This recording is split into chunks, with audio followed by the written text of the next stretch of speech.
Sud Radio, Berkov dans tous ses états. Nous sommes en guerre. 42 années de cotisation, c'est-à-dire 66 ans. Pourquoi ? 66 ans, donc plus tard que dans la réforme actuelle d'Emmanuel Macron. Mais ça, c'est aussi la guerre civile derrière.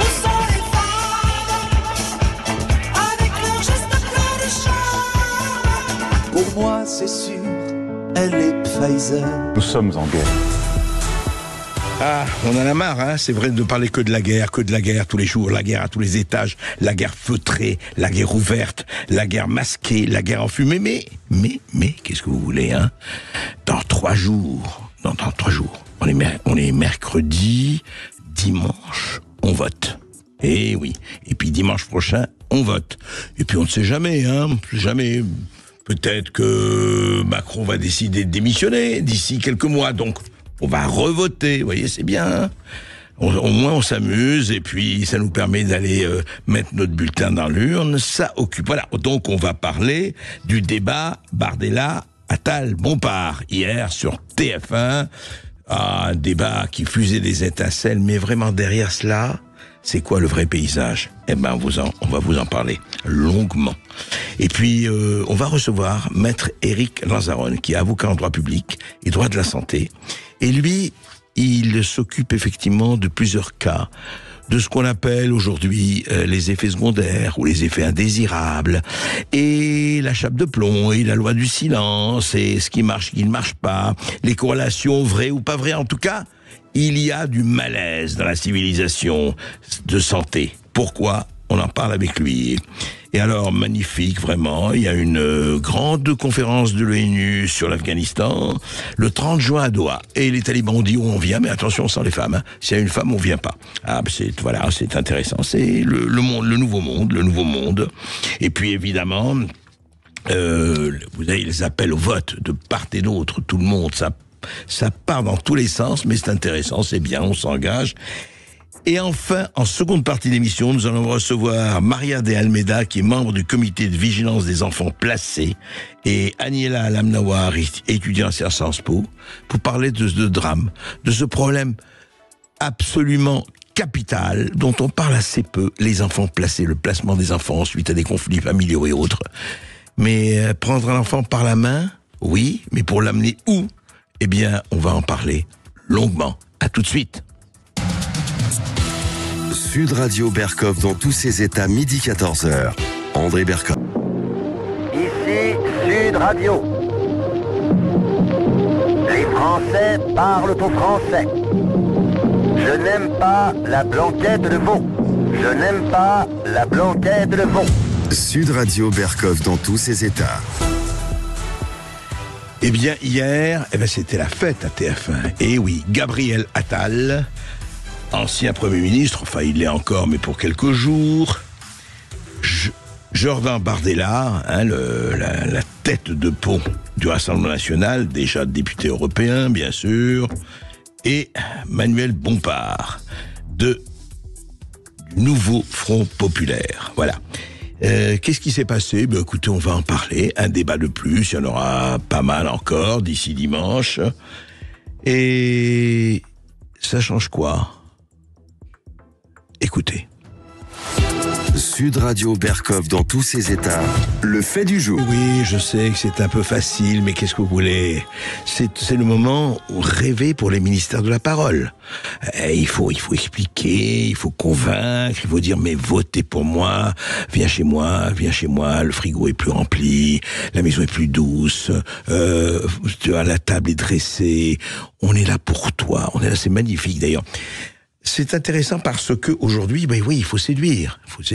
L'électeur est là, qui t'attend, qui espère, et toi, tu es là pour lui présenter un peu tes atouts, tes charmes, pour lui dire, viens chez moi, à ma maison, tu vas voir comme elle est bien. Alors, on égrène, comme d'habitude, les mêmes choses. Et je ne dis pas ça pour diminuer, mais ce qui est intéressant, c'est le piège de la parole. Alors, on a parlé du pouvoir d'achat, bien sûr, Bardella, TVA, 5,5% des carburants. Attal lui dit, mais comment vous allez les payer ? Vieille discussion, on baisse la TVA, mais comment on la paye, etc. Voilà, augmentation du SMIC, dit Manuel Bompard. Oui, mais si vous augmentez le SMIC, il faut augmenter tout. Il faut augmenter tous les autres salaires. Alors, comment on fait? C'est intéressant. On revient toujours à des antiennes qu'on a écoutées déjà 1 fois, 10 fois, 100 fois, mais il faut le dire. Après, pouvoir d'achat, réduisons les taxes, voilà. Et réduisons les taxes. Et alors là, Bardella quand même sort un truc assez bien. Impôt sur le revenu supprimé pour les moins de 30 ans. Et là, Attal lui répond, c'est vrai, il dit, attendez. Si à 31 ans, on n'a pas encore de boulot, on ne sait pas où on est, et à 29 ans, on est trader, on gagne des millions. Alors c'est quoi? C'est 31 ans, c'est fini, allez, on paye, et puis moins de 30 ans. C'est intéressant. D'ailleurs, moi, je pense qu'il faudrait faire effectivement des impôts décennaux, quoi. Les moins de 40 ans, les moins de 50 ans, les plus de ceci et de cela. On lance, mais c'est bien, des opérations. Voilà, la réforme des retraites, bien sûr, la double nationalité. Non, mais ce sont de vrais sujets, bien sûr. Et puis, ne parlons pas de la laïcité, la sécurité revient, l'immigration. Qu'est-ce qu'on fait? Et c'est vrai qu'on peut se poser des questions. Vous vous rappelez, notre ministre de la Justice, que le monde entier nous envie, Éric Dupond-Moretti, il disait à un moment donné, il n'y a pas de sécurité. Il n'y a que le sentiment d'insécurité. On sait ce que ça veut dire aujourd'hui, où il n'y a plus de faits divers. Non, il y a des assassinats d'été, et ça marche aussi très très très bien. Alors par exemple sur la retraite, alors effectivement, on le reprend. Voilà ce que disait Jordan Bardella sur la retraite. Écoutez. J'ai noté l'exemple que vous avez mentionné. À 24 ans, vous partirez avec 42 années de cotisation, c'est-à-dire 66 ans. Pourquoi? 66 ans. Donc plus tard que dans la réforme actuelle d'Emmanuel Macron. Non. Alors, là, effectivement, il est un peu pris à son propre jeu. Là, c'est le râteau. Tout petit peu. Ah bon, c'est plus long? Oui, 22 ans, 42 ans, etc.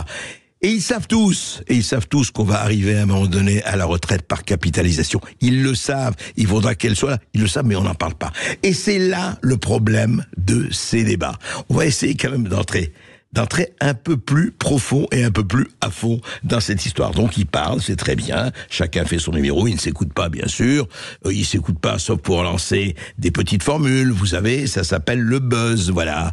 On buzz et on pense qu'en buzzant, on fait de la politique, on fait des explications.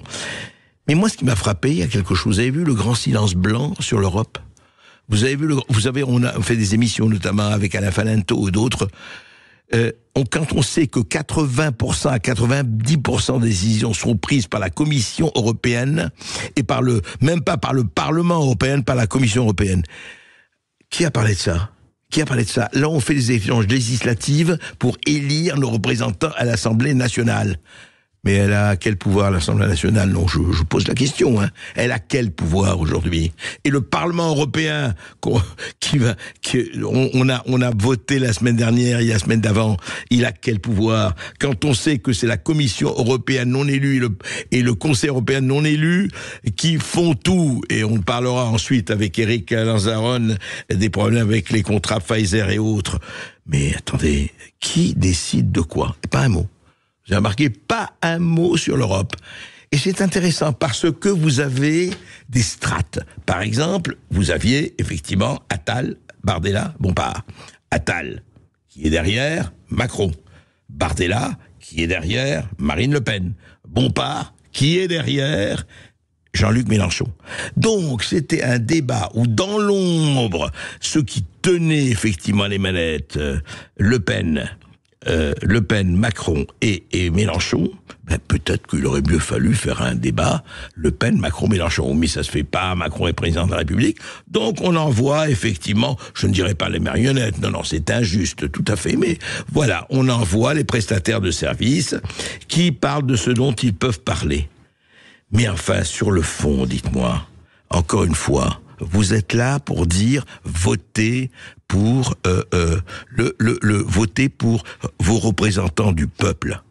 Mais est-ce qu'on peut vous dire là, chers auditeurs Sud Radio, chers résistants de Sud Radio, est-ce qu'on peut rappeler que c'est vous, nous, qui sommes les copropriétaires de la Maison France? Or, les copropriétaires, nous avons droit, vous lisez la Déclaration des droits de l'homme, par le peuple, pour le peuple, etc., etc. Déclaration des droits de l'homme et Constitution, d'ailleurs. Mais en fait, donc, on nous demande de choisir notre syndic de copropriété. Voilà, notre syndic de copropriété, et on va lui donner évidemment les charges de copropriété, on les paye. On voudrait savoir 3 choses. D'abord, où va l'argent? Ah, question absolument tabou. Où va l'argent? On ne sait pas. Non, mais écoutez, on va. Payez vos impôts, vous inquiétez pas, on sait mieux que vous où ça doit se passer. Je veux bien, c'est la délégation, on les paye pour ça, on les élit pour ça. Mais de temps en temps, peut-être qu'on pourrait faire un audit, comme dans les copropriétés un peu partout de France et de Navarre, au moins une fois par an, on fait un audit. Vous avez dépensé quoi pour ça, quoi pour ceci, comme font les mairies, les municipalités, etc. On fait des audits. Ah non, là, un audit tous les 5 ans, si vous n'êtes pas content, vous votez pour quelqu'un d'autre. C'est quand même fou. Donc, Europe, on n'en parle pas, alors que l'Europe décide de pratiquement tout aujourd'hui et demain. Et puis, autre chose dont on ne parle pas, la dette. Alors, c'est formidable, oui, TVA de 5,5%, bravo. Augmentation du SMIC, bravo. Impôt sur le revenu enlevé pour les moins de 30 ans, bravo. Retraite à 40, 44, 60, 64, etc. Bravo. Et nous sommes à 3300 milliards de dettes. C'est-à-dire plus de 3 trillions d'euros de dette. La charge de l'euro, on le répète à longueur d'émission, la charge de l'euro, ce que la France a remboursé chaque année, monte aujourd'hui à 70 milliards d'euros par an de remboursés. Alors vous allez payer comment tout ça? Ah ben ça, écoutez, non, on va le payer. Vous inquiétez pas, on va le payer. Donc il y a quand même quelque chose d'assez honnêtement préoccupant, parce que ces 3 personnes qui sont là, Bardella, Attal, Bompard, ne sont pas des imbéciles. Ce que je vous dis là, ils le savent très bien. Mais il faut jouer le jeu. Vous voyez ce que c'est? C'est l'acteur, c'est formidable. Ils sont là en disant, oui, mais attendez, il faut que je fasse ma partition, moi. Je suis là, pas. Voilà, on doit voter quand même. Donc, faut que je leur dise ça. Je peux pas leur dire, attendez, il faut d'ailleurs payer la dette, etc. Ça va être très dur. Est-ce que vous avez entendu un seul candidat vous dire, écoutez, ça va être très dur. Je vais être très vulgaire. On va en chier.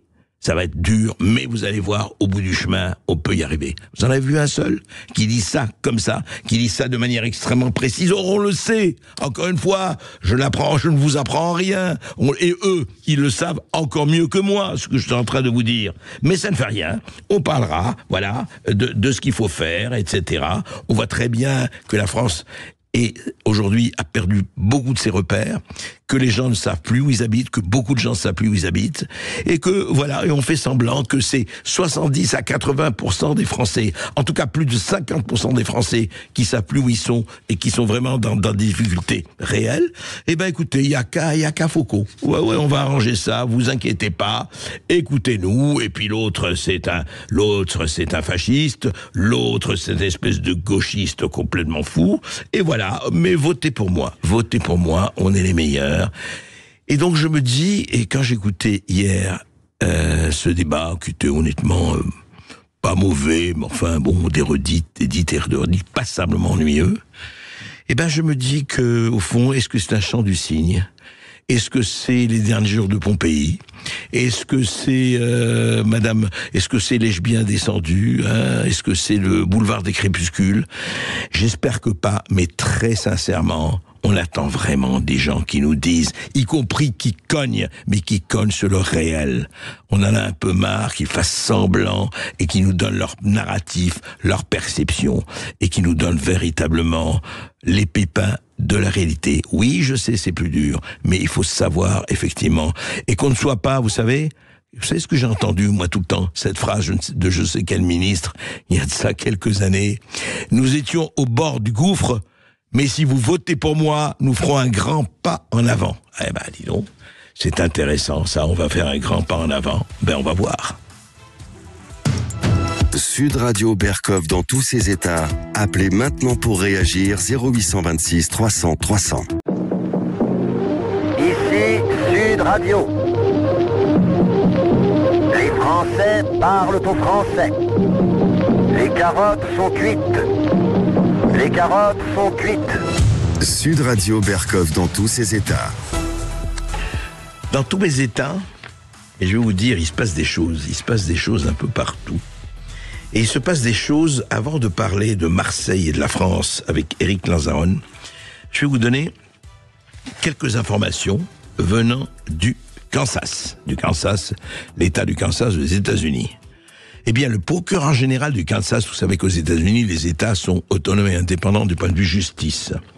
Eh bien, le procureur général du Kansas, Chris Kobach, a intenté une action en justice lundi 17 juin contre la société pharmaceutique Pfizer, alléguant que entre guillemets, c'est ce qu'il dit, alléguant que Pfizer a induit le public en erreur en lui faisant croire qu'elle avait un vaccin Covid-19 sûr et efficace, guillemets, et ajoute le procureur, en violation de la loi sur la protection des consommateurs de l'État. Et, autre chose, un tweet hier de Robert F. Kennedy Jr., vous savez, qui est candidat à la présidence des États-Unis, Robert F. Kennedy, le fils de Robert Kennedy, et il dit que l'année dernière, faut pas oublier, le procureur général du Texas, Ken Paxton, déjà l'année dernière, a intenté une action en justice du même genre contre Pfizer, qui est toujours en cours. Donc il dit, Robert Kennedy, 5 États américains, le Texas, le Utah, le Kansas, le Mississippi et la Louisiane, sont en train de d'attaquer Pfizer pour dire qu'ils savaient et qu'ils ont effectivement caché que le vaccin pouvait poser des myocardites, des péricardites, des fausses couches et la mort. Et quand même, dit-il, dit toujours Robert Kennedy, ça fait quand même 10% des États américains, 10%. Et il dit la marée, en tout cas, est en train de changer de sens. Bonjour, Éric Lanzaron. Bonjour André Berkoff. Alors, vous êtes, avocat en droit public, vous êtes avocat en droit de la santé, on vous a déjà reçu parce que vous défendez effectivement un certain nombre de personnes, justement, qui, en tout cas, nous on dit pas il y a corrélation ou pas, voilà, en tout cas, qui essayent de voir si tel ou tel vaccin n'a pas causé des effets secondaires. Et vous, en février 2023, vous avez commencé en février 2023, donc il y a 1 an et demi pratiquement, vous avez lancé une procédure, effectivement, que vous avez demandé à la justice d'enquêter sur la raison probable d'une vaccination contre le Covid, susceptible, je dis bien susceptible, rien n'est prouvé, d'avoir causé des effets secondaires sur sa cliente. Depuis, Henriette, votre cliente, souffre en effet d'une polyarthrite rhumatoïde qui l'empêche de se déplacer. Alors, Maître Éric Lanzaron, je voudrais qu'on revienne sur tout ça, pas spécialement sur ce cas, mais sur ce qui se passe, vous en avez beaucoup d'autres. Comment se passe en fait déjà la mécanique? C'est-à-dire, quelqu'un vient chez vous, dit écoutez, je souffre de cela ou de cela ou de cela, est-ce que vous pouvez me défendre? Vous la défendez et comment vous procédez? Bien, alors déjà, et après on se focalisera sur le dernier rapport de l'OPES. Oui, effectivement, je reçois énormément de victimes en errance médicale totale et qui m'apportent leurs dossiers médicaux, et en fonction du dossier médical et de l'errance, et voir un peu les comptes rendus médicaux qui me sont apportés, j'essaie de voir quelle pourrait être la probabilité de la survenance d'un lien causal entre la pathologie dont souffre la victime et le vaccin. Et en fonction, effectivement, j'assigne le laboratoire Pfizer, je vous en avais parlé, le laboratoire BioNTech devant le tribunal judiciaire de Paris notamment, pour demander une expertise. Et en réalité, ma difficulté aujourd'hui, elle persiste, c'est que la plupart, et je vous en avais parlé, des experts qui sont désignés sont perclus de conflits d'intérêts. Et donc, si on parle de dossier de Henriette, cette victime pour laquelle j'avais assigné le laboratoire, je suis toujours à la recherche, dans l'attente de ce que le magistrat en charge des opérations d'expertise désigne un expert, puisque jusqu'à présent, j'ai récusé tous les experts qui étaient systématiquement perclus de conflits d'intérêts. Alors, excusez-moi, justement, mais c'est très intéressant de préciser. Il y a eu combien d'experts que vous avez récusés jusqu'ici, dans ce cas-là? Tous. Alors, vous dites... J'ai pas peur de le dire. Oui. J'ai pas peur de le dire. J'étais venu l'an passé, vous m'aviez dit les accusations sont graves. Je dis aujourd'hui, dans mes dossiers, systématiquement, les experts sont perclus de conflits d'intérêts, et les magistrats en charge des opérations d'expertise, devant qui j'amène un dossier très bien ficelé, très bien documenté, ne font pas grand-chose, si ce n'est compter les points, et plutôt que de récuser l'expert, me disent on va attendre, on est dans l'attentisme total. au détriment des victimes qui sont totalement piétinées. Et pour revenir sur cette victime de février 2023, elle attend toujours l'expertise. J'ai récemment fait un courrier un peu comminatoire à la magistrate qui n'a pas décemment cru bon de répondre. Et donc aujourd'hui, cette victime, et comme toutes les victimes des faits indésirables en France, c'est une, j'allais dire, bouteille de coca après consommation, vous voyez, celle que vous trouvez dans la rue, vous jetez un coup de pied, tantôt elle atterrit sur le trottoir à gauche, tantôt sur le trottoir à droite, et pendant ce temps, rien ne se passe. Alors, attendez, Éric Lanzarote, justement, vous dites, vous avez des preuves que la quasi-totalité ou la totalité des experts que vous avez, enfin, je ne dis pas tous, bien sûr, mais que vous avez avec qui vous avez eu affaire, sont dans les conflits d'intérêts. Vous avez des preuves de ça, des preuves précises? André, bien entendu, je suis avocat, donc je documente les griefs que j'apporte au juge, et si vous voulez, j'essaie de corriger le trou de la raquette du site Transparency Santé, qui est un site totalement déclaratif, où les experts et les scientifiques déclarent à peu près ce qu'ils veulent. Bon, ouais. L'État n'ayant pas fait son boulot, moi je documente les conflits d'intérêts, l'existence de conflits d'intérêts, et j'apporte sur un plateau l'existence de conflits d'intérêts aux magistrats en charge des opérations d'expertise. Alors, bon, les magistrats ne suivent pas. Oui, alors justement, Éric Lanzarote, quel genre de conflit d'intérêts, sans nommer les noms, c'est pas le problème de dénoncer, mais quand vous dites conflit d'intérêts par rapport à un expert, et c'est grave, parce qu'effectivement, l'expert est chargé, il est financé par ces laboratoires, il a des... Mais bien sûr, vous avez des experts qui travaillent dans des laboratoires qui ont été financés, et qui sont financés par Pfizer. Vous avez même... André Berkoff, des experts qui osent vous dire « j'ai travaillé pour Pfizer, mais absolument pas pour le vaccin, maître ». Et donc votre arrogance, je ne la supporte pas. En réalité, monsieur André Berkoff, ces experts qui travaillent pour l'industrie pharmaceutique depuis des années ont un biais d'analyse qui est en faveur de l'industrie pharmaceutique. Et venir me dire « j'ai travaillé pour Pfizer, mais absolument pas dans la conception du vaccin, donc je n'ai pas conflit d'intérêt », c'est prendre des vessies pour des lanternes. Et effectivement, je n'ai pas peur de le dire, la plupart de ces mandarins qui sont totalement arrogants piétinent l'expertise, piétinent les victimes des faits indésirables. Et aujourd'hui, dans la quasi-totalité de mes rapports d'expertise, j'en suis en moyenne à 18 mois sans avoir d'experts désignés par le tribunal. Vous trouvez ça normal? Absolument pas. Alors après, pour rebondir sur le rapport de l'Office parlementaire d'évaluation de choix scientifiques qui a été rendu... Voilà, l'OPESC. Donc l'OPESC, quelques mots sur l'OPESC.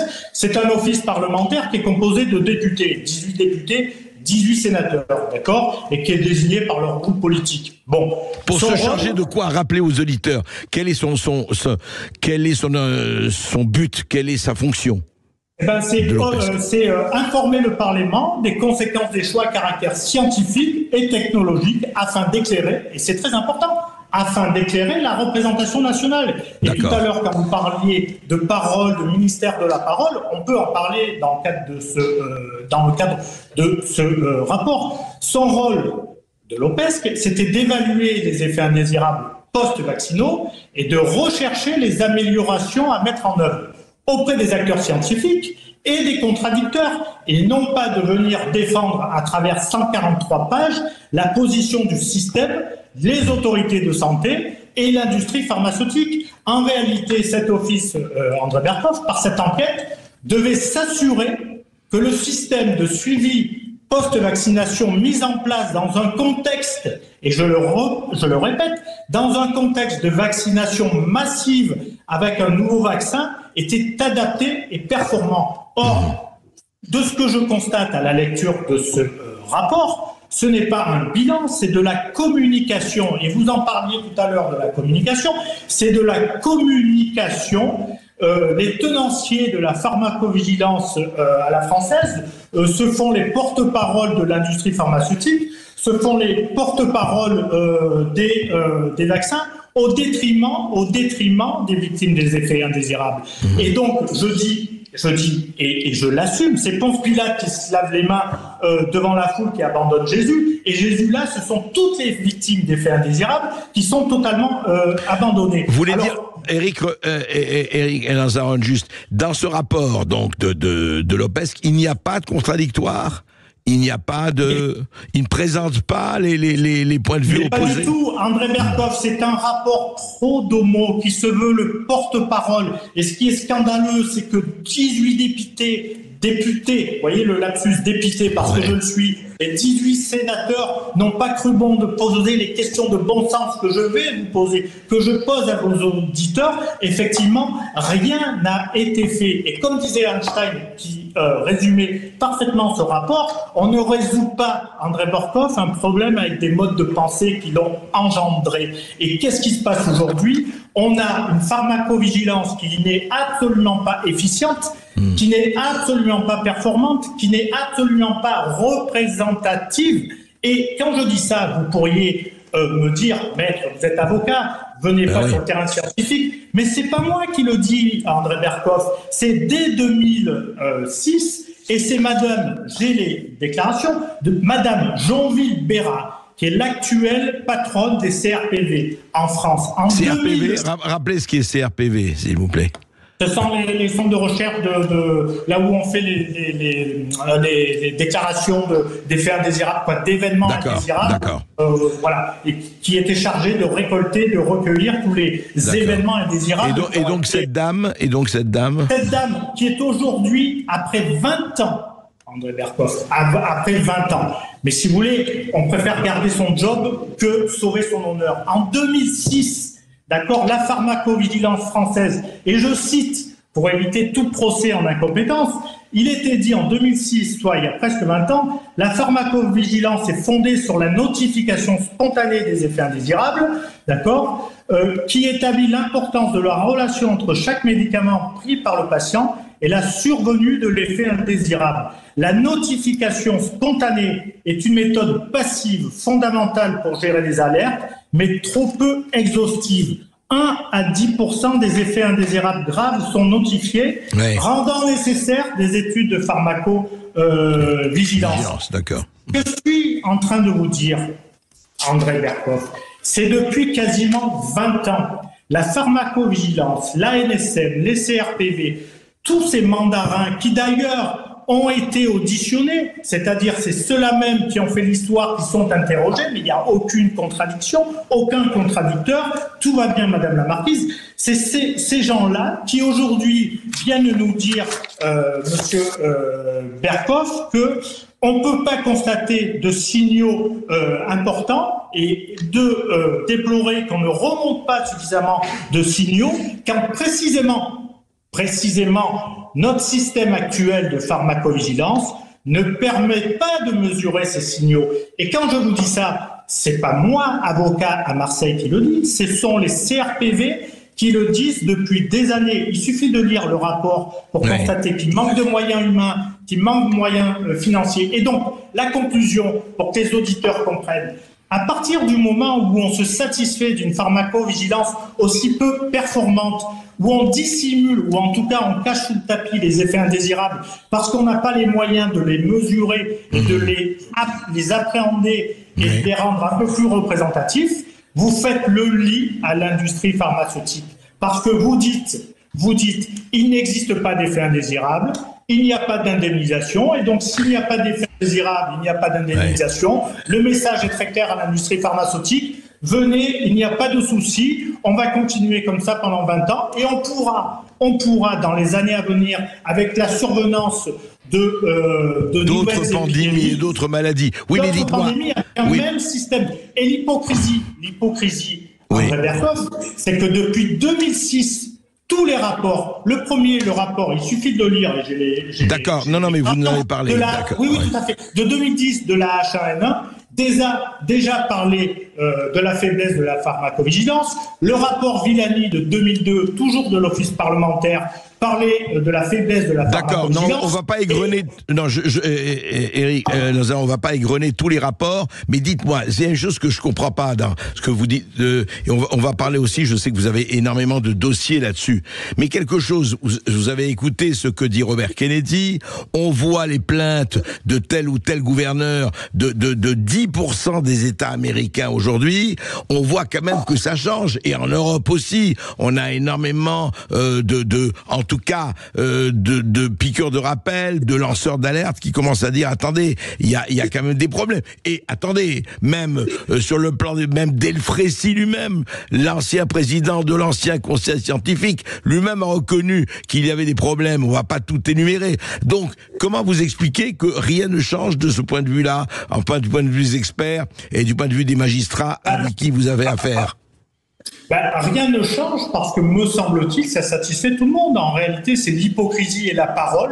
En réalité, depuis 20 ans, rien n'a changé parce que l'industrie, en réalité, si vous voulez, depuis 4 ans, j'ai bataillé, ferraillé contre Pfizer, contre BioNTech, et puis avec du recul, je m'aperçois que finalement, le laboratoire en France, Pfizer, est à la place qu'on a bien voulu lui laisser. Et cette place-là, qui est grandiloquente, grandissante et énorme, elle a été laissée par la passivité des autorités sanitaires, par la passivité de la pharmacovigilance, qui n'a pas mis en œuvre les moyens qu'il fallait pour contrôler un peu plus le laboratoire Pfizer. Et donc c'est cette passivité, là où il y a des responsabilités qui seront recherchées, André Berkoff, c'est cette passivité, parce que les membres, ceux qui sont cités dans l'article, alors vous citez M. Delfrécy, mais M. Fischer, on ne peut pas dire qu'il ait eu bonne presse à l'égard des effets indésirables, et celui-ci, j'allais dire, c'est le VRP de ce rapport de l'OPESC.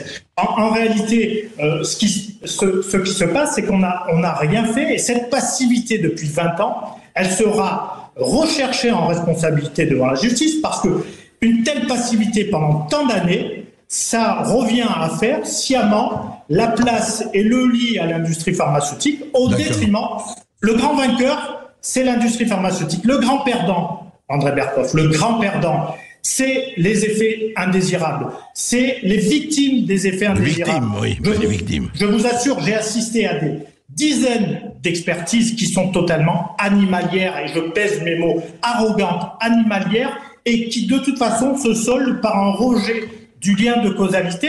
Et vous savez pourquoi par un rejet de lien de causalité, Monsieur Berkoff? Parce que les critères d'évaluation d'imputabilité du lien de causalité, ils sont de 3 ordres. Le critère temporel, dans les suites immédiates du vaccin, vous avez développé une pathologie. Le critère sémiologique, aucune autre cause ne vient expliquer le vaccin.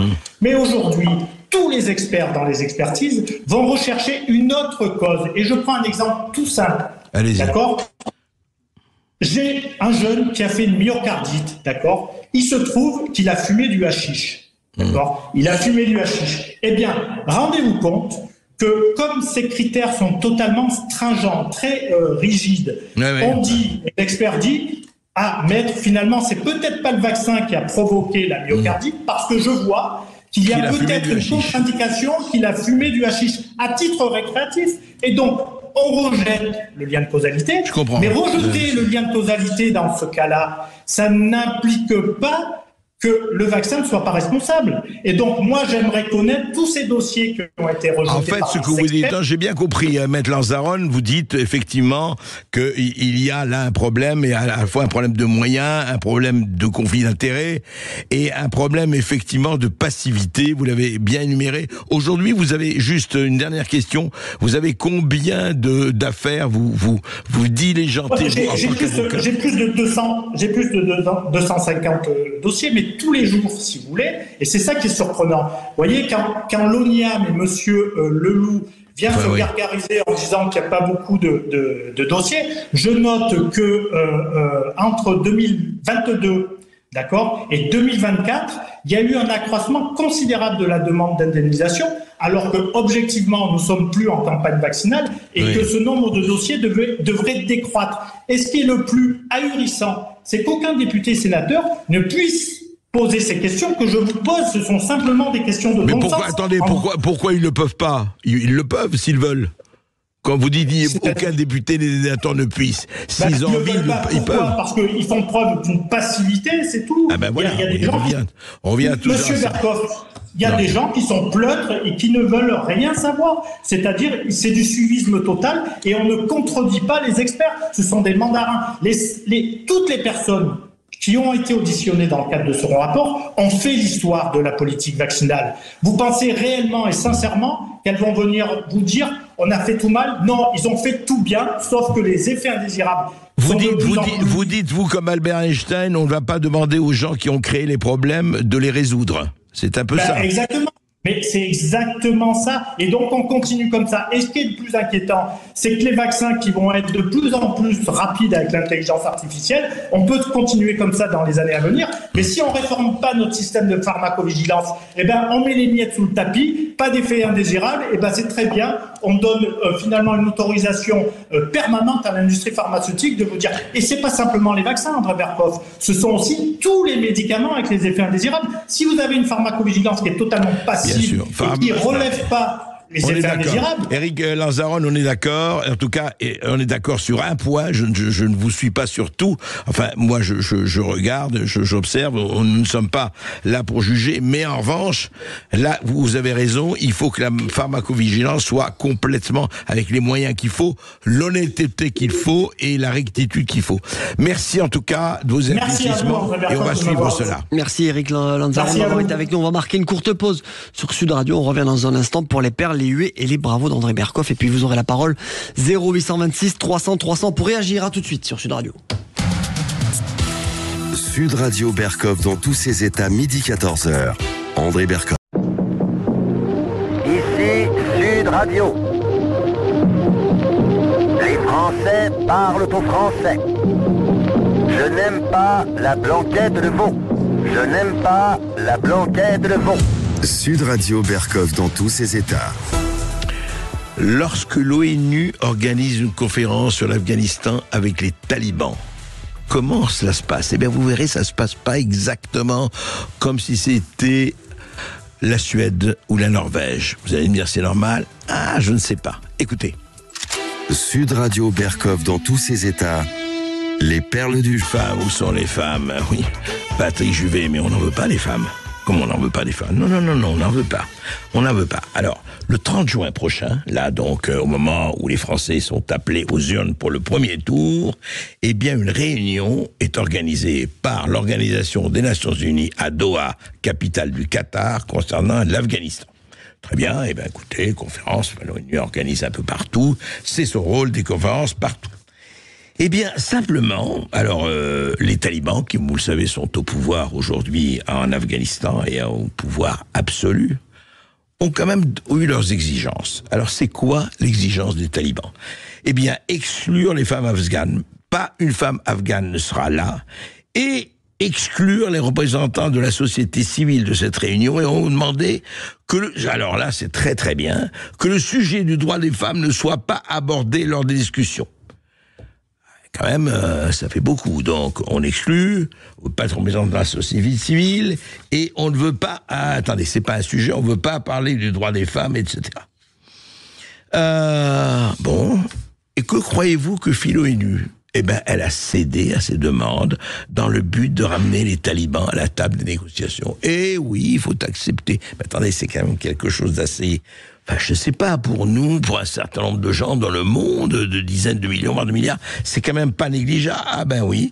Eh bien, d'anciennes responsables afghanes du droit des femmes, il y en a Sima Samar, Habiba Sarabi et Sima Samar, et évidemment, ont exprimé, mais elles ne sont plus en Afghanistan, vous savez, la directrice exécutive de Human Rights Watch, l'ancien ministre des Affaires féminines en Afghanistan, parce qu'il y avait des affaires féminines en Afghanistan terminées, première femme gouverneur du pays, terminé, alors que c'était ça avant.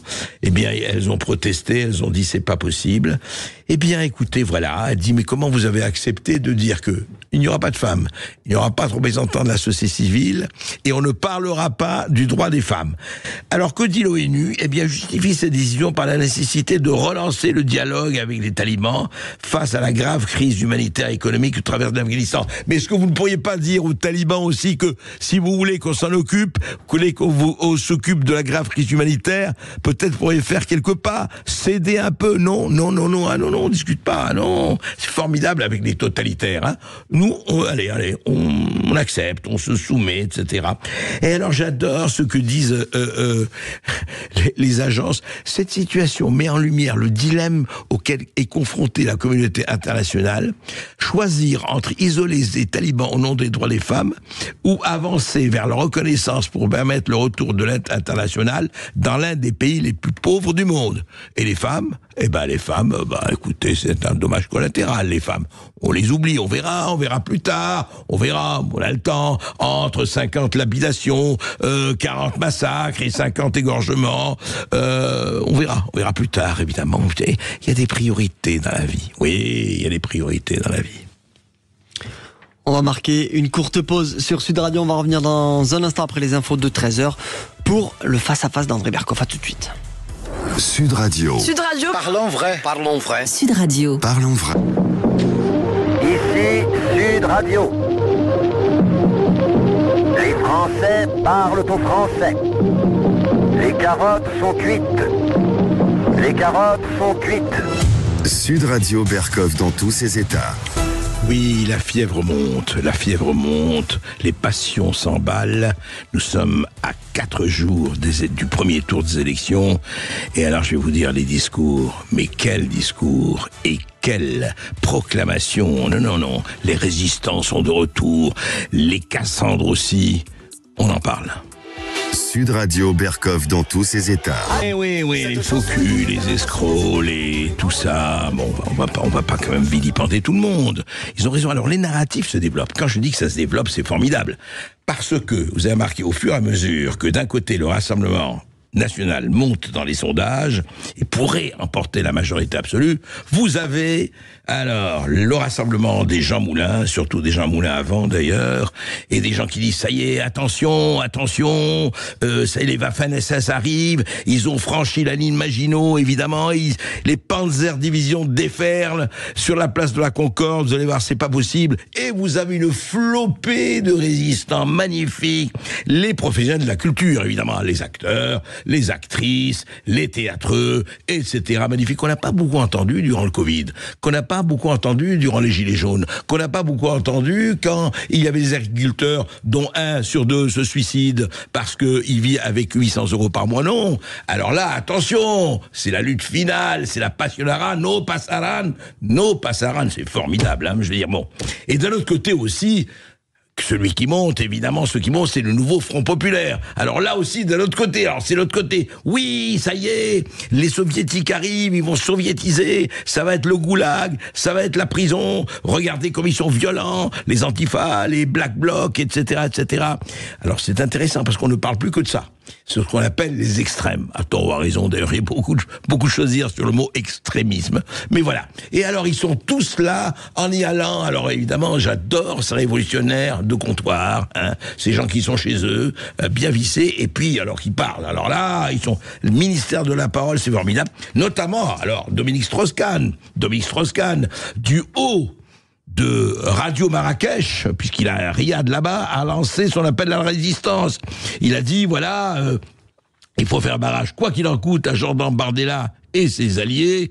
Et il rappelle, regardez les sociodémocrates, la peur qu'ils ont commis en Allemagne en 1933. Alors évidemment, la réduction ad Hitlerum, ça y est, nous sommes en 1933, les heures les plus sombres de nos histoires, c'est magnifique. Bon, là. Et d'un autre côté, effectivement, les autres qui disent, voilà, Isabelle Carré, Gilles Lelouch, tout le monde, 800 professionnels de la culture, faire barrage, voilà, contre le Rassemblement national. Et puis, les autres, alors du côté des libéraux, du côté des centristes, etc. Mais alors quand même, les propositions du nouveau Front Populaire, c'est n'importe quoi. On va exploser. La France est déjà en dette, elle va être en ruine. Et on emploie toujours, voilà, d'un côté le goulag, d'un autre côté c'est pratiquement les camps de concentration. Est-ce qu'on pourrait demander à ces braves gens de se calmer un peu et de ne pas avoir 2 poids et 2 mesures dans leurs indignations? Moi, ce qui m'énerve dans tout ça, c'est d'abord cette espèce de gratuité de la salivation. Et ce qui m'énerve encore plus, ce sont les indignations à géométrie variable. On va parler d'un vrai drame tout de suite, le drame des enfants placés. Ça, c'est autre chose. Et ça aussi, on entend heureusement quelques personnes, mais on n'entend pas beaucoup de monde. Tandis que quand il faut s'agiter, évidemment, pour les grands discours qui ne veulent rien dire, alors là, tout le monde est présent. Sud Radio Berkov dans tous ses états. Le face-à-face. 13h07 sur Sud Radio, on vous présente ce face-à-face, justement, on parle des enfants placés, vous l'avez dit André, vous recevez 2 femmes aujourd'hui qui viennent nous voir, Maria de Almeida, membre du comité de vigilance des enfants placés, et Aniela Lamnoir. Bonjour à toutes les deux. Bonjour. Alors bonjour à vous, oui, bonjour Maria de Almeida, bonjour Aniela Lamnoir, et on va parler de quelque chose, d'un fait, d'un état de fait, d'une réalité que, évidemment, comme beaucoup de réalités, on préfère... je dis pas caché, mais écoutez, tant que ça ne me touche pas à moi, c'est pas très grave. En France, près de 400 000 jeunes font l'objet d'une mesure de protection de l'enfance, bien sûr. Pour la moitié d'entre eux, donc près de 200 000, il s'agit d'un placement en foyer.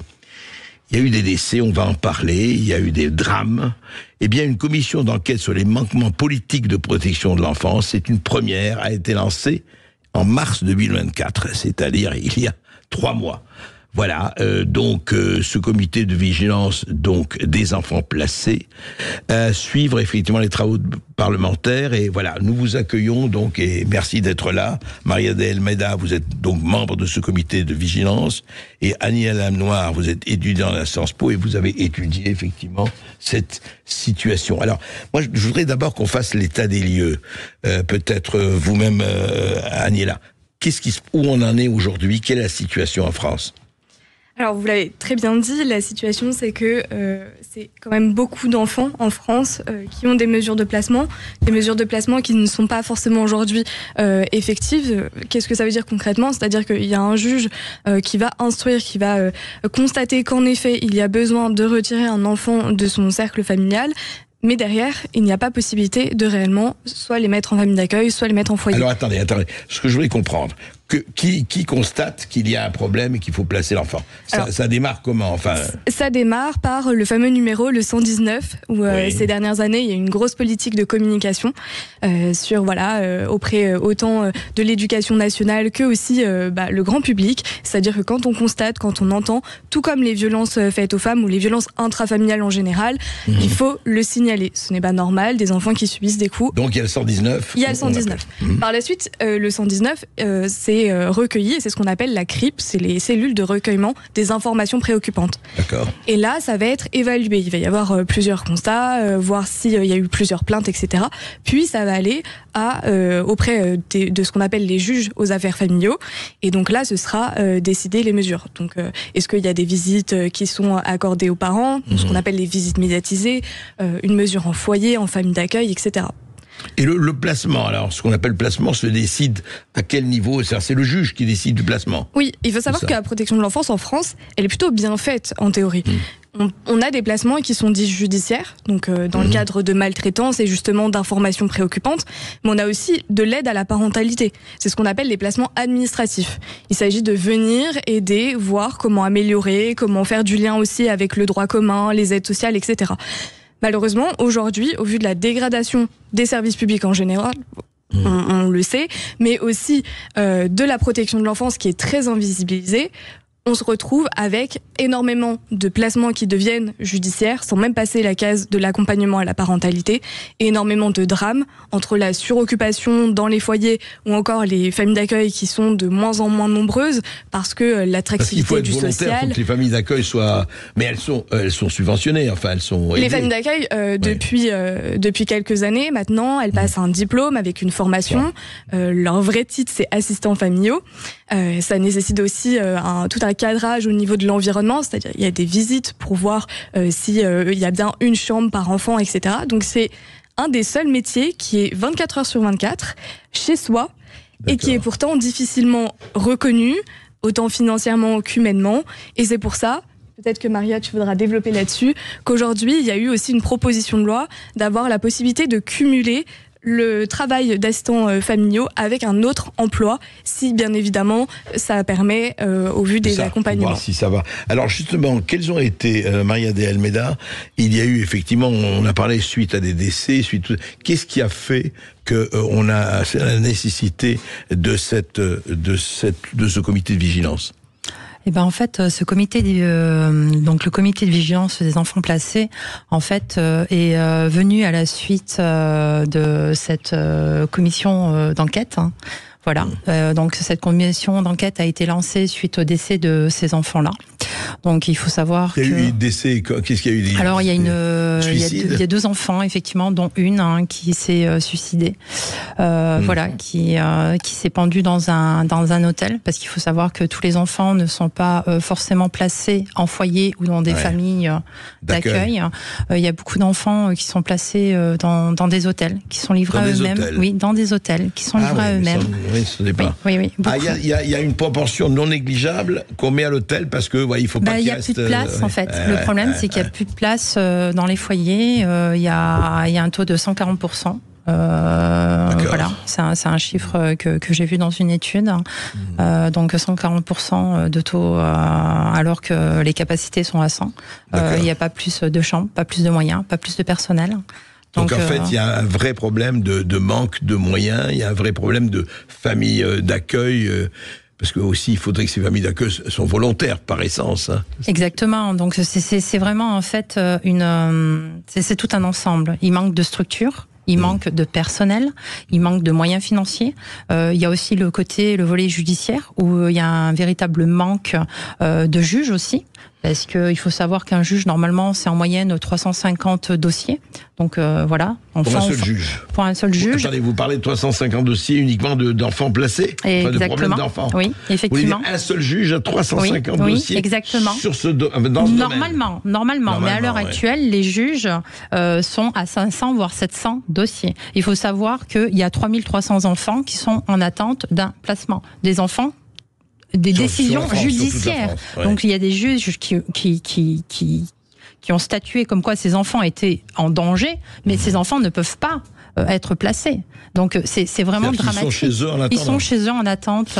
Donc il y a ces enfants-là. On va en parler. On va continuer à parler après une petite pause, juste, et on va reprendre tout ça parce que c'est effectivement un aspect, enfin un état des lieux. Un véritable sujet que les hommes et les femmes politiques de notre pays doivent prendre à bras le corps. Ainsi soit-il.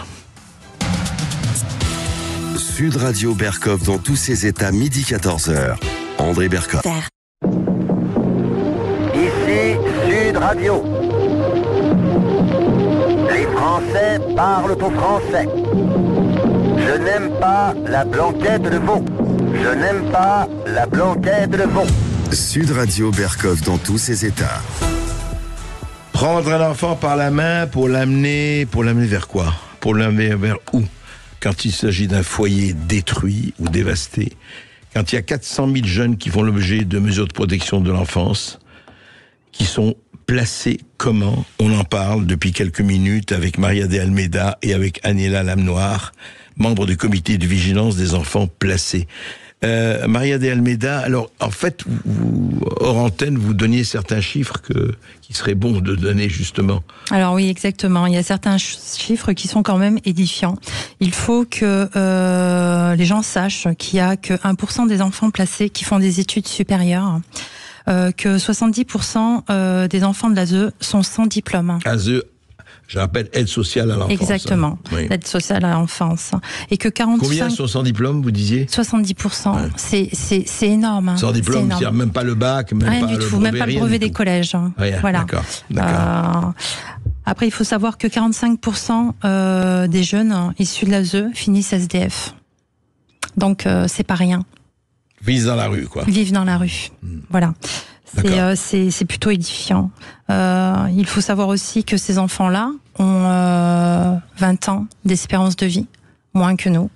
C'est énorme, c'est hallucinant ça. C'est hallucinant énorme, parce que ce sont des enfants qui vont être plus sujets à des pathologies, à des maladies, à des suicides, dû à un manque de suivi médical. Parce que les enfants qui sont en foyer ne sont pas pris en charge médicalement correctement pour différentes pathologies. J'ai, par exemple, je vais vous donner un exemple parfait, un enfant qui allait à l'école, qui était en échec scolaire, et en fait, on s'est rendu compte que l'enfant était sourd. Voilà. Oui, on s'était pas rendu compte. On s'était pas rendu compte, pas du tout, pas du tout. Bah oui, donc il n'y a pas de suivi. Il n'y a pas de suivi médical. On sait très très bien que voilà, il y a déjà une pénurie pour les gens en temps normal. Donc pour ces enfants-là, dites-vous bien qu'il n'y a rien. Alors, autre chose, enfin, une dimension supplémentaire, Aniela Lamnoawar, je lisais la note que vous avez envoyée. Il y a quelque chose on dit les politiques de protection de l'enfance, parce qu'on se disait il y a une politique, pas du tout. Depuis la loi de décentralisation de 1983, c'est-à-dire plus de 40 ans, la protection de l'enfance est une compétence confiée aux conseils départementaux, exclusivement, c'est bien ça. Autrement dit, il existe autant de politiques de protection de l'enfance qu'il existe de départements en France. Pour donner une idée précise, il y a 101 politiques de protection de l'enfance pour 101 départements. Ça donne quoi, ça? C'est quoi les conséquences? C'est toute la difficulté aujourd'hui de la protection de l'enfance, à savoir qu'il y a beaucoup de rapports, beaucoup de lois. La dernière loi, c'est la fameuse loi Taquet de 2022. Et tout à l'heure, on parlait des hôtels et des nombreux drames qu'on retrouve. Il faut savoir que depuis 2022, c'est interdit par la loi Taquet d'avoir des enfants, des mineurs dans les hôtels. Et pourtant, aujourd'hui, par cette disparité, c'est interdit. Exactement. Et pourtant, avec cette disparité, malheureusement, et avec toutes les difficultés sur le terrain, c'est des choses qui continuent à se faire et on le voit avec malheureusement les décès de nombreux d'entre nous. Je voudrais juste rajouter un petit point sur le comité de vigilance. C'est fait. Et je pense que c'est important aussi d'apporter un point un peu plus positif, entre guillemets. On est tous passés par un parcours de protection de l'enfance. Moi-même, j'ai été placée, d'autres personnes ont été aussi placées. Ah, vous-même, vous avez été placée. Exactement. Ouais. Et l'idée, c'est de pouvoir parler au grand public, tout comme aux parlementaires, par cette expérience issue du vécu. Absolument, mais c'est très important. À partir de notre très jeune âge, on savait qu'est-ce qu'était un juge pour enfants. On savait qu'on allait avoir soit tous les ans, soit tous les 2 ans, comme le veut la loi, un rendez-vous avec le juge pour décider de notre situation. Donc en fait, à partir de très petit, on est déjà dans un environnement qui est totalement à part, alors qu'on est au sein de la société. Et forcément, avec tous les manquements qu'on va avoir, les 20% de moins d'espérance de vie, ça vient aussi des maltraitances infantiles qui peuvent continuer pendant très longtemps, surtout quand les mesures ne sont pas appliquées. Et c'est aussi, du coup, avoir des rendez-vous chez l'orthophoniste, avoir des rendez-vous chez le médecin, avoir ces visites médiatisées, ces rendez-vous au tribunal qui font que ça peut empiéter sur l'éducation, sur la scolarité. Et tout cet effet, ces conséquences directes sur notre vie déjà très atypique, parce que pour être placé, c'est qu'il y a eu malheureusement de grosses difficultés auparavant, entraîne et explique aussi les chiffres assez désastreux qu'on a entendus. Aujourd'hui, moi j'ai la chance de pouvoir faire des études, mais encore une fois, l'étude supérieure... Vous êtes à Sciences Po Paris aujourd'hui. Exactement. Mais juste, Aniela, est-ce que vous pouvez nous dire un peu... Qu'est-ce que vous avez ressenti, sans donner des détails, sur votre existence à vous? C'est important, parce que, sans généraliser, c'est-à-dire que c'est quoi au départ? Au départ, il y a eu une sensation d'exclusion, au-delà de la souffrance, enfin... Qu'est-ce que vous avez, vous, ressenti? Ce qui est assez marquant quand on est entre nous et qu'on échange, c'est certaines anecdotes. Par exemple, le tribunal. C'est quelque chose où pendant longtemps, on a été très marqué parce que un enfant à 6 ans qui passe les portillons d'un tribunal tous les ans, tous les 2 ans, sans forcément d'explication, ce n'est pas toi qui es jugé, mais c'est pour te protéger, etc. Être parfois confronté aux parents maltraitants dans la salle d'attente, c'est toute cette ambiance. Ah oui, parce que vous les voyez, parce qu'ils sont là. Parfois, il y a des mesures, il peut y avoir des auditions séparées, etc. Mais c'est des choses qui ponctuent notre vie.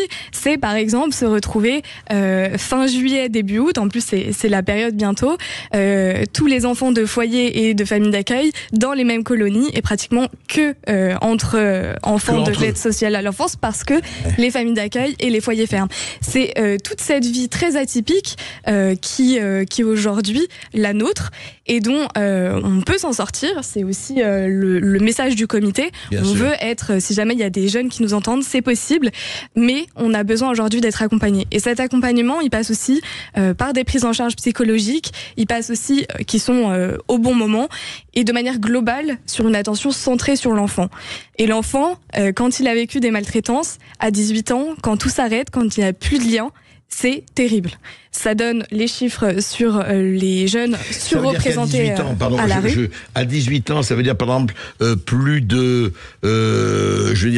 pouvoir séjourner à l'hôtel dans une famille, tout est fini. On ne vous aide plus, on dit bon mais maintenant débrouille-toi, c'est comme à ce point. Ce qui se passe à 18 ans, c'est quand on arrive majeur.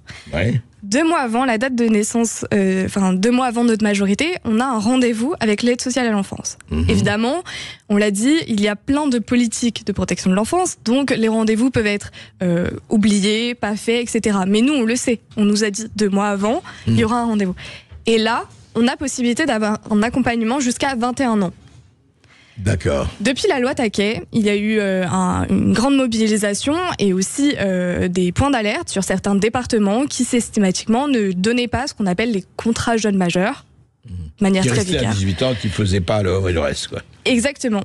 Ce qui faisait la surreprésentation et finalement, ce qui est une problématique puisque ça vient aussi impacter les centres d'aide d'urgence, ça vient impacter aussi la prise en charge psychologique dans les services psychiatriques, etc. Donc il y a eu un effort. Mais aujourd'hui, jusqu'à 21 ans, ce n'est pas obligatoire.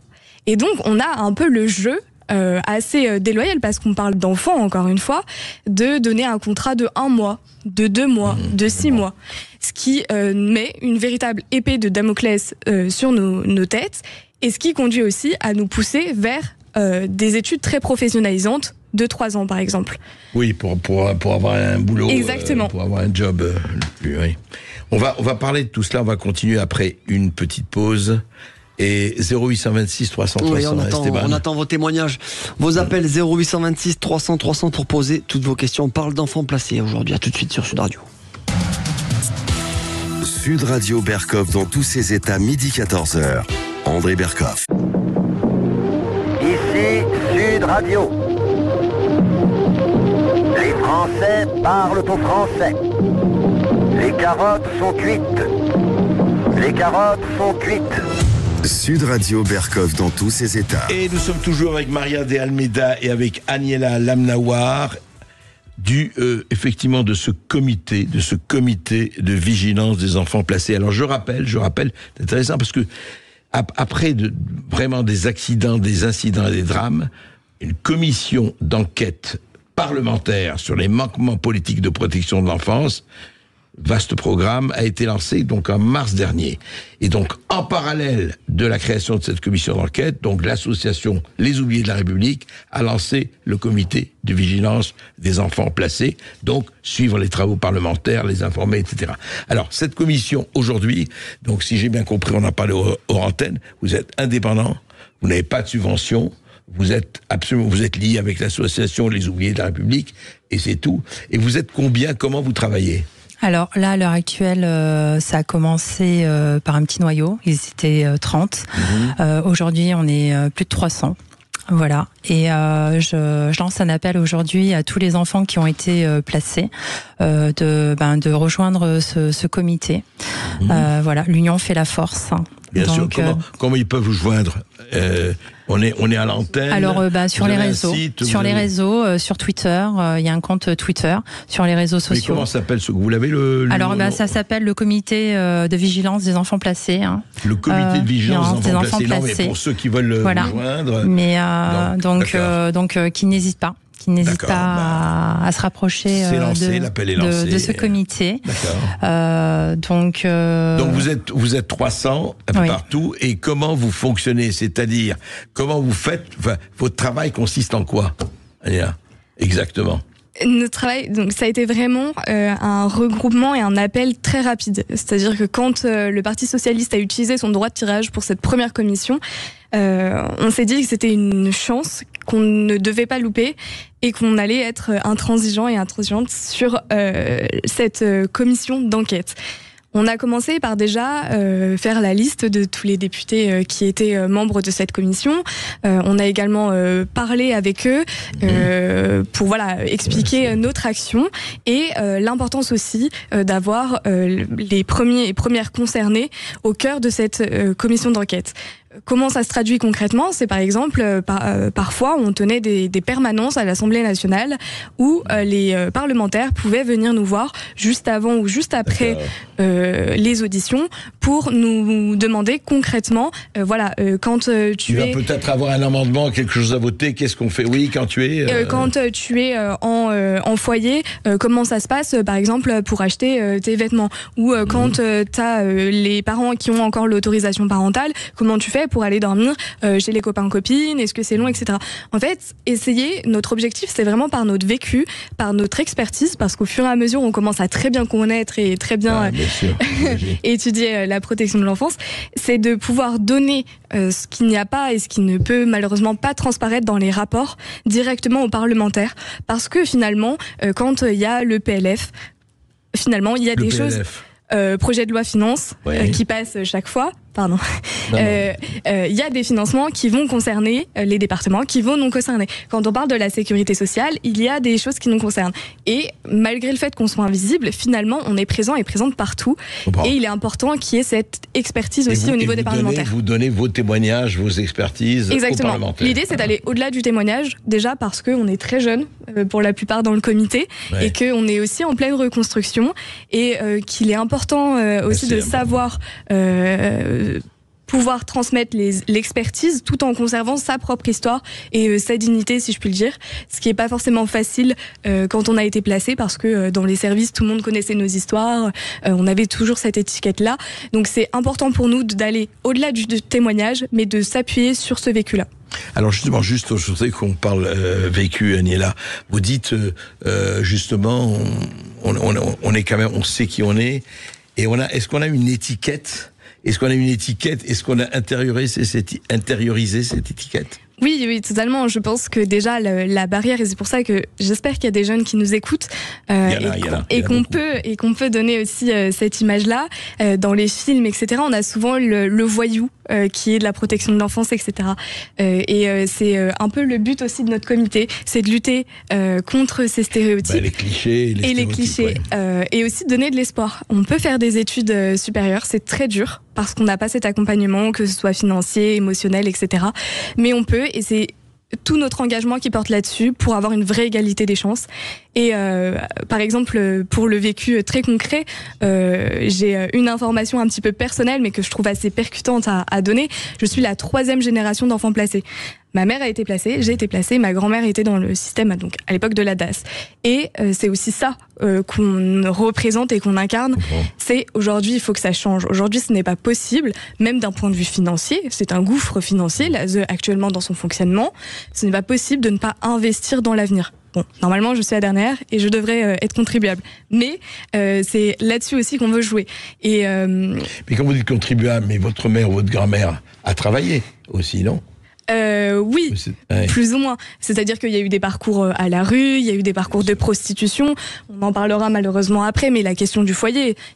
Très beau film qui est sorti, qui s'appelle Comme si j'étais morte, qui traite de la prostitution des mineurs dans les foyers, où aujourd'hui il y a tout un système qui est réellement construit et qui continue, oui, où les proxénètes tournent autour des foyers pour récupérer les jeunes qui fuguent et voilà, leur dire regardez, en échange d'argent, ce qu'on peut faire. Oui, on vous a beaucoup d'argent, etc. Exact. Et ce système continue de perdurer, etc. Oui, c'est très important. Je crois... oui, c'est Elisabeth qui nous appelle depuis l'Ariège, 0826 300 300. Bonjour Elisabeth. Bonjour Elisabeth. Oui, bonjour. Oui, donc j'ai été éducatrice de famille d'accueil et c'est super ce qu'elle dit, cette jeune personne. Merci Elisabeth. Oui, voilà. Et moi je trouve que, donc de mon point de vue à moi, j'ai été face à une grande incompétence éducative de la part des supérieurs hiérarchiques dans l'ASE. Des gens qui, par exemple, des directrices qui n'avaient jamais travaillé avec des enfants, qui étaient plus fonctionnaires qu'éducatives, et qui prennent des décisions comme ça parce qu'elles ont le pouvoir, qui très souvent vont à l'encontre du bien de l'enfant. J'ai entendu des choses hyper choquantes de la bouche des travailleurs sociaux, avec une espèce de dénigrement des enfants et des familles d'accueil où certaines, pas toutes bien sûr, mais font un boulot. Voilà. Moi, il se trouve que je suis restée en contact avec les 2 dernières jeunes que j'ai eues, et heureusement. Et heureusement, parce que du coup, elles s'en sortent pas trop mal. Mais bon, moi, je pense qu'il y a vraiment un gros problème dans la hiérarchie. C'est des gens qui... Mais attendez, Elisabeth, quand vous dites dans la hiérarchie, elles n'ont pas été formées, ou c'est plutôt de la mauvaise volonté ou de la négligence, ce que vous avez senti? Moi, c'est pas la formation, c'est l'expérience qui manque. C'est l'expérience. Je veux dire qu'il y a des choses qui sont inéluctables. Moi, je veux dire, on m'a enquiquinée parce que la plus petite voulait absolument m'appeler maman. Et elle me disait, j'ai besoin d'appeler quelqu'un maman. Et non. Et on vous embêtait pour ça en disant non, faut pas que vous les laissiez vous appeler maman, c'est ça? Voilà, on me reprochait qu'elle s'attachait trop à moi, alors qu'aujourd'hui, je suis capable d'appeler la maman et de dialoguer avec elle, et ça s'est fait en dehors complètement des travailleurs sociaux, parce que c'est des gens qui savent pas travailler avec les familles. Il y a des trucs hallucinants, quoi. Mais j'espère que c'est pas généralisé. J'espère qu'il y en a qui savent travailler avec les familles. Oui, bien sûr, mais avant vous aviez au niveau des DAS, donc avant c'était la DAS, vous aviez des inspecteurs des DAS qui avant avaient été éducateurs et avaient été sur le terrain. Là maintenant il y a plus, c'était des gens humains, ils avaient de l'humanité, ils savaient de quoi parler. Aujourd'hui c'est des gens, ils sortent des écoles administratives, pas tous, bien sûr, mais moi c'est terrible, quoi. D'accord, merci Elisabeth. Je sais pas, vous voulez commenter Anela ou Maria?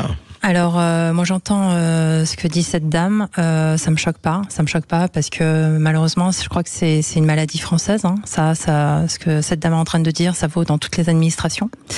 Voilà, on est dirigé par des personnes qui malheureusement n'ont aucune expérience du terrain, d'où cette volonté du comité de mettre des enfants lors de cette commission. Voilà, il est important de mettre des enfants dans cette commission. Dans cette commission, qui apportent leur expertise, leur expérience. Hein. Et ce que dit cette femme-là et cette dame-là, excusez-moi, est totalement vrai en fait. C'est que les gens qui prennent des décisions, les gens qui vont vous dire comment devoir travailler, ne connaissent rien au terrain, ne connaissent pas la réalité du terrain, les dangers du terrain, les difficultés du terrain, les manques du terrain. Voilà, donc ils viennent, ils vous disent comment faire. Sans savoir. On sait que ça se passe dans beaucoup de domaines. Merci beaucoup Elisabeth. On a Marie-Angélique qui nous appelle depuis Agen. Bonjour Marie-Angélique. Bonjour Marie-Angélique. Oui. Bonjour. Oui, bonjour. Je suis ravie que vous ayez pris mon appel. Je suis assistante sociale à l'éducation nationale, donc j'interviens sur plusieurs établissements et je suis au cœur de cette problématique puisque moi-même je fais parfois des signalements en justice ou des signalements administratifs et je suis heurtée par le manque de moyens des foyers, le manque de formation des éducateurs des foyers, les lois. Actuellement, il y a une loi qui m'hérisse, c'est le placement éducatif à domicile. Il faut savoir qu'on peut placer des enfants maltraités dans la famille qui les maltraite. Comment ça? Attendez.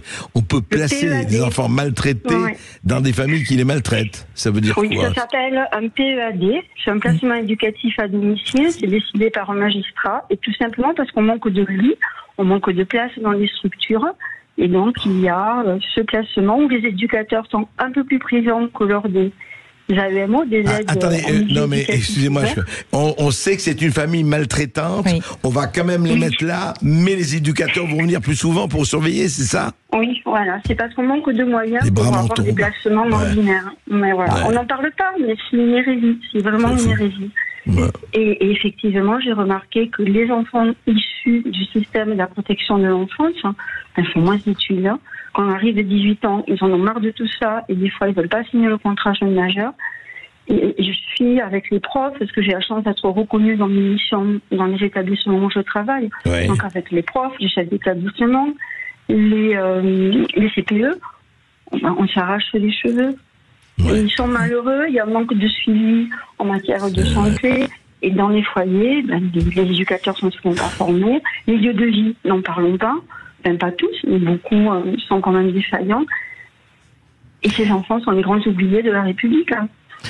Marie-Angélique, merci. Moi, écoutez, ça me fascine. Enfin, ça me dégoûte, j'allais dire. Il y a tellement de milliards dépensés pour rien dans cette République, et pas seulement celle-là, hein. C'est pas tel gouvernement depuis des décennies. Mais comment on dépense l'argent? Comment on fait? Alors là, on a besoin de moyens, et vous en parlez. Qu'est-ce que vous inspire, Agnella? Comment on peut remettre des enfants dans des familles maltraitantes?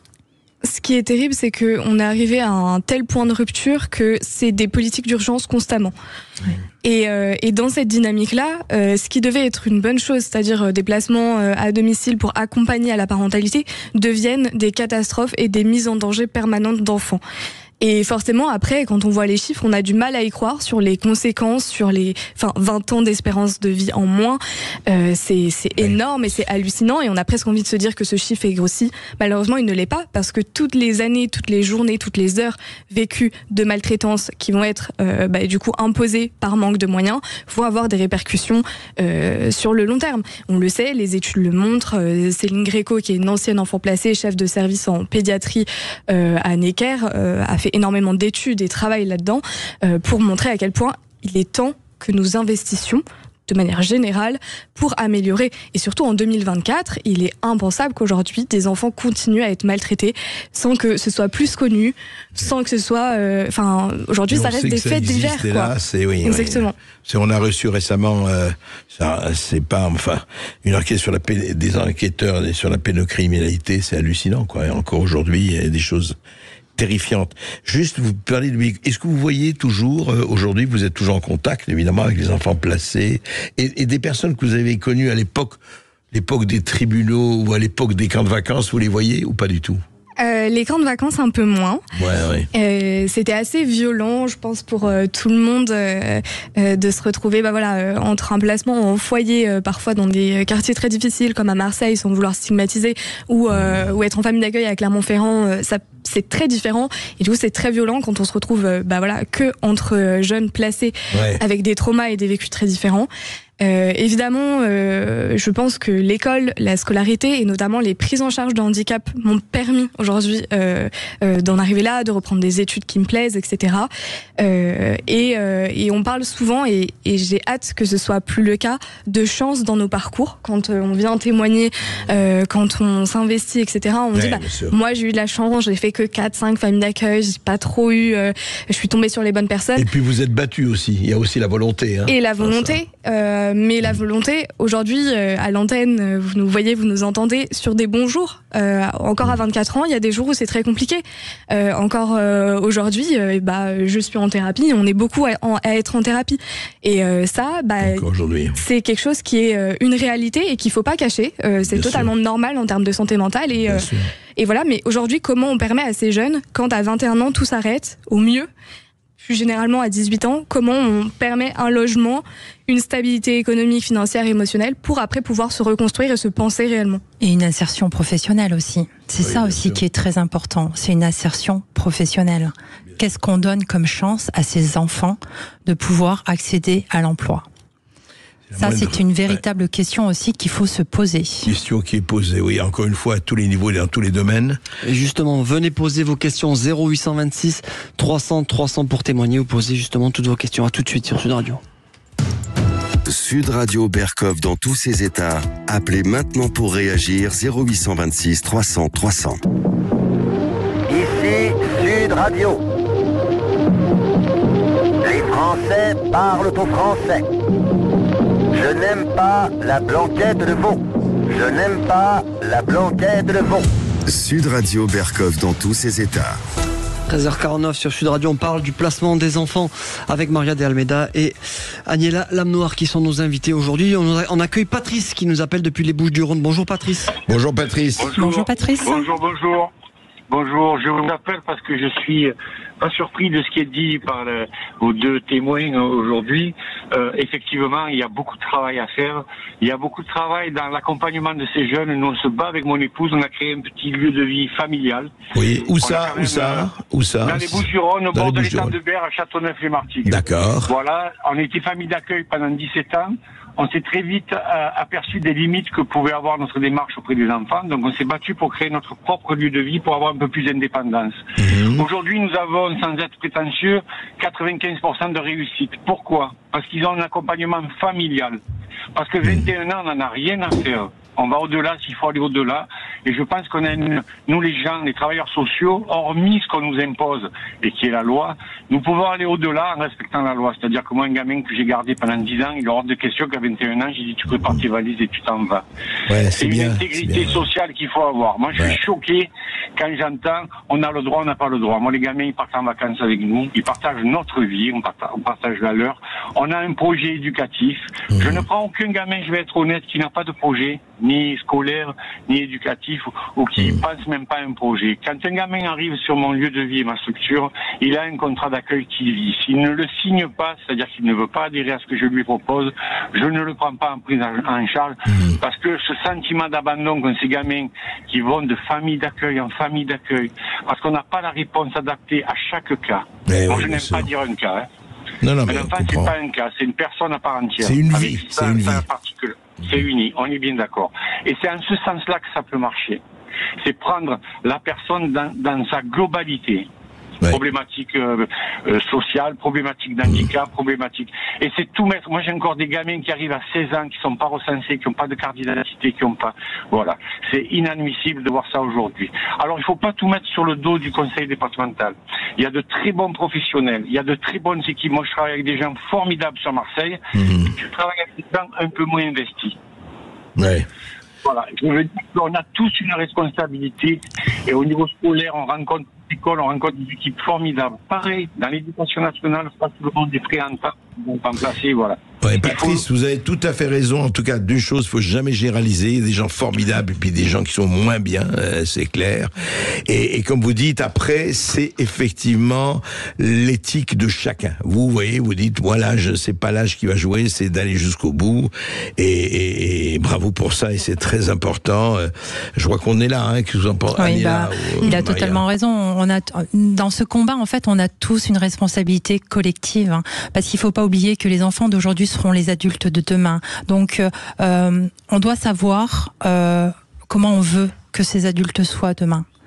Et c'est pas rien. Donc, il est important que chacun d'entre nous, en fait, se rende compte de ce qui est en train de se jouer à l'heure actuelle, de ce qui s'est joué ces dernières années, et qu'on prenne réellement en compte maintenant ces enfants, leurs paroles. Vous avez donné un chiffre quand même, est-ce qu'il est vérifié sur les émeutes, quand il y a eu les fameuses émeutes de juillet dernier, Naël et compagnie, vous avez donné un chiffre qui m'a interpellé. Alors oui, j'ai eu une lecture, où effectivement, il y avait un enfant sur 3 qui a été arrêté. En fait, c'était un enfant qui était placé à l'ASE.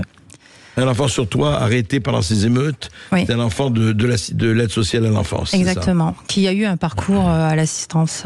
Oui, qui a eu un parcours d'assistance.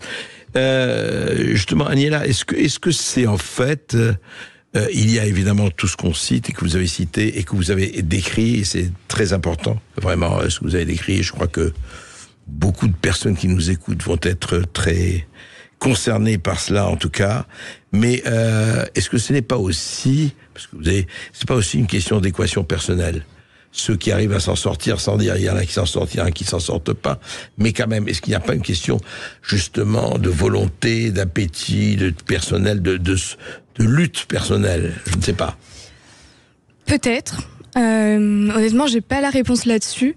Mais si on prend la question à l'envers, comment ça se fait que la survie d'un enfant repose aujourd'hui en grande majorité sur sa chance de rencontrer des gens, comme on vient d'entendre, qui vont dépasser les limites, qui vont comprendre les besoins. Comme Patrice, vous l'avez dit. Exactement, qui vont aller jusqu'à créer un lieu adapté.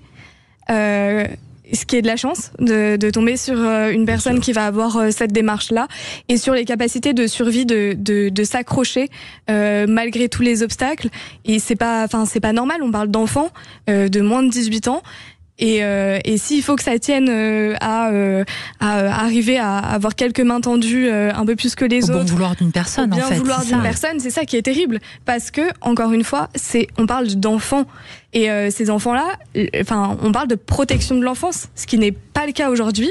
Et en effet, il faut nuancer aussi. Il y a des personnes formidables et voilà, je sais qu'il y en a beaucoup qui vont nous écouter. Donc, je les remercie pour chaque petite action parce que c'est toutes ces petites actions qui nous permettent, de s'accrocher et qui sont vraiment vitales aujourd'hui, plus qu'un système qui est en train de s'effondrer et qui a des conséquences désastreuses parce que parfois, honnêtement, il y a des professionnels qui vont ne pas faire de signalement en se disant ah oui, mais bon, est-ce que ça va pas être pire en foyer aujourd'hui?